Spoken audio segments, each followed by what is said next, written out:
La pregunta más frecuente cuando voy a alguna charla, voy a alguna conferencia sobre cuestiones relacionadas con el ministerio exorcístico que he ejercido años y que ahora ya no ejerzo, es, bueno, pero ¿cómo se puede saber si un psiquiatra, si una cosa es de psiquiatría, si es espiritual? Porque estos son pues, fenómenos de desdoblamiento de personalidad, etc. Me acuerdo, estaba con unos primos míos de vacaciones escribiendo un libro y me llaman de TV3, de una televisión de Cataluña, porque había dos obispos de Cataluña que habían nombrado exorcista. Entonces causó un revuelo tremendo, entonces me llamaron diciendo, oiga, es que a ver si ahora va a existir el diablo, porque, claro, que hay dos obispos que nombran exorcista, ¿esto por qué es? Y tal. Y me pedían si podía colaborar, porque conocían a un pariente mío y que les había hablado de mí hacía tiempo y si podría colaborar en el programa. Le pregunté a qué hora era, me dijeron una hora, que no tenías que estar, era a las 7, la misa era a las 9. Digo, pues entonces sí puedo atenderles y esto. ¿Y de qué va el programa? Les pregunté un poquito.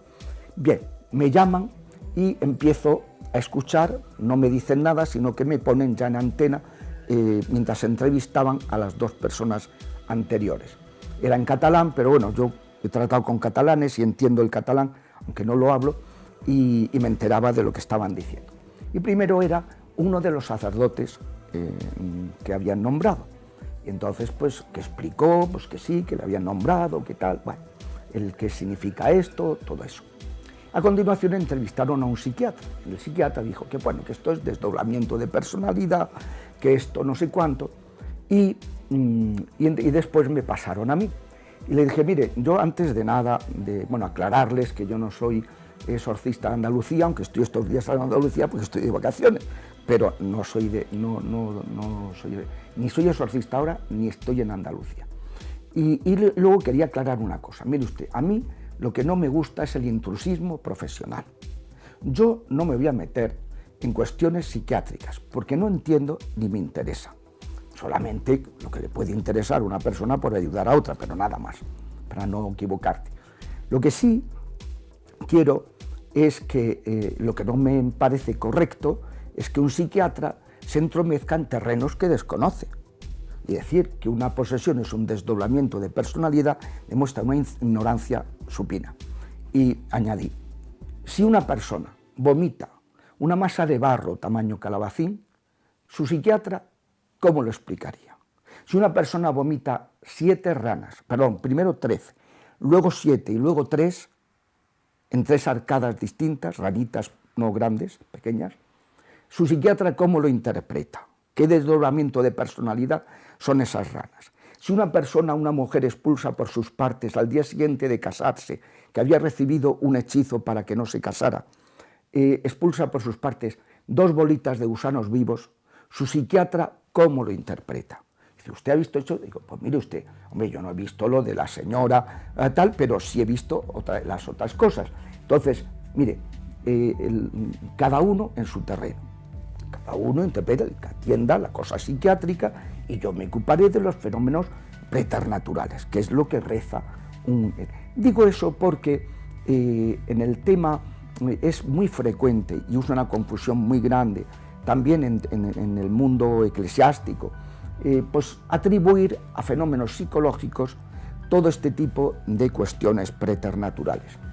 El ritual de exorcismos da unas notas para poder distinguir cuando va hablando de una aversión especial contra lo religioso, cuando va hablando de un conocimiento de cosas ocultas que no tiene explicación humana, como me decía a mí un psiquiatra, le pregunté, ¿usted por qué me trae a esta chica?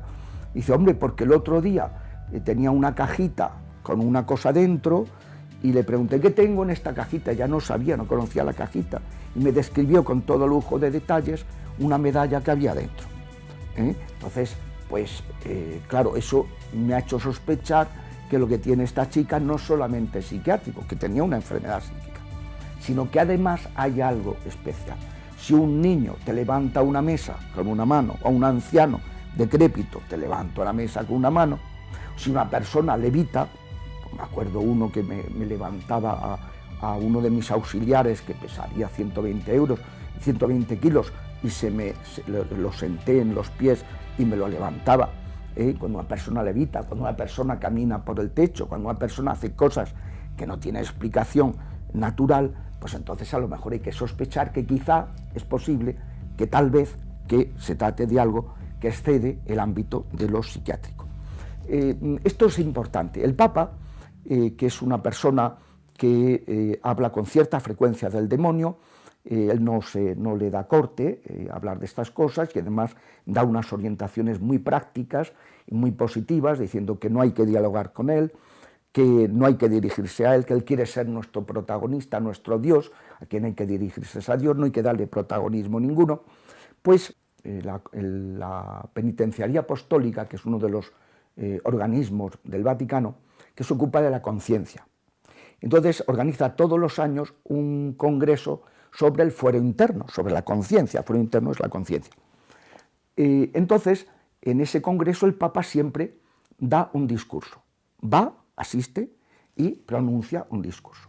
El discurso era dirigido a los confesores sobre el tema psiquiátrico. Él les decía: en ocasiones detectaréis que hay una persona que tiene un trastorno psíquico, pero detectaréis que a lo mejor hay algo más, que ese trastorno, pues un trastorno obsesivo compulsivo, una bipolaridad, lo que sea, una esquizofrenia, lo que sea, ese trastorno pero que uno nota que hay algo extraño.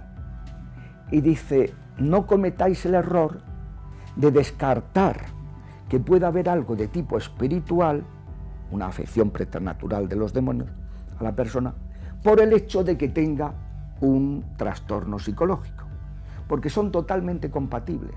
Es más, decía el Papa, en muchas ocasiones el enemigo aprovecha la fragilidad psicológica del interesado para atacarle, y precisamente a lo mejor una familia al que ataca es aquel que tiene una fragilidad psicológica, y en otras ocasiones ese ataque provoca el trastorno psicológico. Un ataque del enemigo a una persona muy sensible, una persona no muy fuerte, puede desequilibrarla psíquicamente también. Además dice, por tanto, dice el Papa, con independencia del tratamiento psiquiátrico, psicológico que la persona necesite, que deberá recibirla, no descartéis hacerle una oración de liberación o mandarlo al exorcista si fuera el caso, si fuera necesario, porque no son incompatibles y una cosa puede ir acompañada por la otra. Ya nos hemos referido en algún otro vídeo a esta cuestión, como el enemigo siempre es muy perezoso, los enemigos son perezosos y van a atacar al más frágil psicológicamente, y por eso yo siempre insisto que la sanación y la liberación han de ir unidas. Una de las grandes carencias que tiene la exorcística europea, y lo decía el propio Padre Amor, que es, por así decirlo, el más relevante de los exorcistas europeos, él decía: yo no entiendo por qué me puedo tirar con un paciente hasta 18 años exorcizándolo. He tenido casos, decía él, ¿no? Porque echas a los demonios en el momento en que oras, pero al cabo de las semanas, de la semana o de unos días, vuelven a entrar. Y es que esa es la diferencia entre la exorcística americana, que tendrá que mejorar en ciertas cosas, pero que se ha alimentado de una matriz en la renovación carismática católica en la que han trabajado mucho el tema de la sanación. Entonces se producen pues unas liberaciones maravillosas cuando se cuida la sanación interior. Una persona que se le ayuda a sanar las heridas de seno materno, que se le ayuda, se le presta atención a su psique, a su sanación psicológica, que tenga una atención adecuada, pues eso va a facilitar enormemente que el enemigo, cuando se le echa, no regrese, y que si regresa, regrese cada vez con menos fuerza.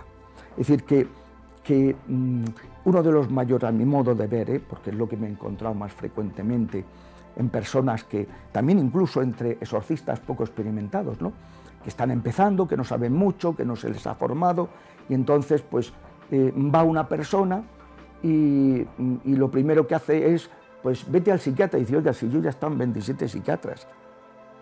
Porque cuando van al cura es después de que han pasado, el cura es lo último recurso, después de que han pasado por todo lo demás. Y en ocasiones, pues en cuanto la persona dice pues, que tiene alguna fragilidad psicológica, dice, ah, no, tú lo que tienes que hacer, tú reza un Padre Nuestro, lo que tienes que hacer, que no, hombre, que no, que esa persona necesita sanación interior, espiritual, necesita liberación en muchas ocasiones.